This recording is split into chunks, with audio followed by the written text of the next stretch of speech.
আমি এখন দেখো মুড়ি মাখতে বসে গেছি। তো ভাবলাম তোমাদের সাথে একটু শেয়ার করি মুড়ি মাখাটা। তো আমি কি কি দিয়ে মুড়ি মাখি তো সেটাই তোমাদের দেখাই। এই দেখো আমি কি কি কুচিয়ে নিয়েছি, লঙ্কা, পেঁয়াজ, শসা, টমেটো, আর এখানে আছে আমের আচার। তো সবটা দিয়ে এখন মাখবো। তো চলো আমি কীভাবে দেখো তৈরি করি মুড়ি মাখাটা। প্রথমে একটু লবণ নিয়ে নিই। তো লবণটা দিয়ে আমি লঙ্কাটা এই যে ডলে নিচ্ছি।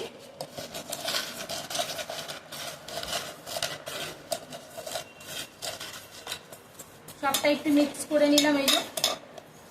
তারপর দিয়ে দেবো এই যে আমের আচারটা। তো আমের তেল নেই,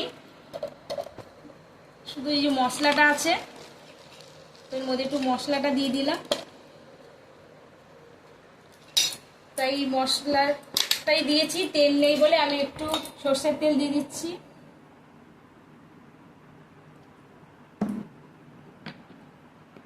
তারপর এই যে মুড়ি,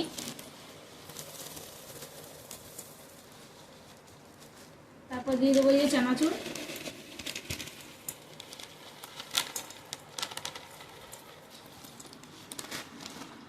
তারপর দেখো মিক্স করছি এই যে।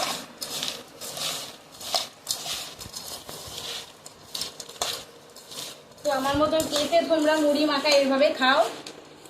আর এই যে দেখো মুড়ি মাখাটা কিরকম হয়েছে, দেখো কত সুন্দর হয়েছে না, দেখো।